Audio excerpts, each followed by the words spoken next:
అన్న బీసీ అని వస్తున్నా బీసీల కోసం కొట్లాడేది ఎవరు చెప్పన్నా? ఇప్పుడు పోటీ చేసేవాళ్ళు ఎప్పుడన్నా బీసీల కోసం ఉద్యమాలు చేసిర్రా? అరే బీసీల కోసం కొట్లాడితే మనం బీసీ ముఖ్యమంత్రి అనేదే మనమే. ఇలా ముస్లింలు 10% బీసీలు కలిపితే ఇప్పుడు పోటీ చేస్తున్న వాళ్ళు వాళ్ళ పార్టీ గాని కొట్లాడిందా? మరి ఇలా పోటీ చేస్తున్న అభ్యర్థులు ఇది తప్పు అని ఎందుకు మాట్లాడలేరన్నా?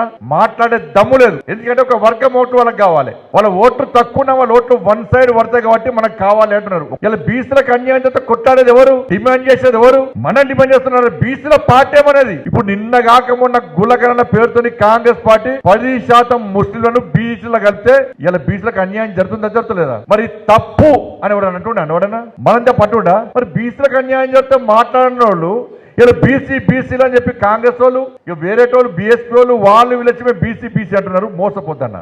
రేపు బీజేపీ కాక ఎవ్వరు గెలిచినా కూడా వాళ్ళు గెలిచినాక ఏ పార్టీకి పోతారు? వాళ్ళు కాంగ్రెస్ పార్టీకి పోతారు. పోతారా? పోరా? ఇండిపెండెంట్ ఉంటారు లేదా? గెలిచినాక వాళ్ళు పోయేదంతా కూడా కాంగ్రెస్ పార్టీకే. ఇలా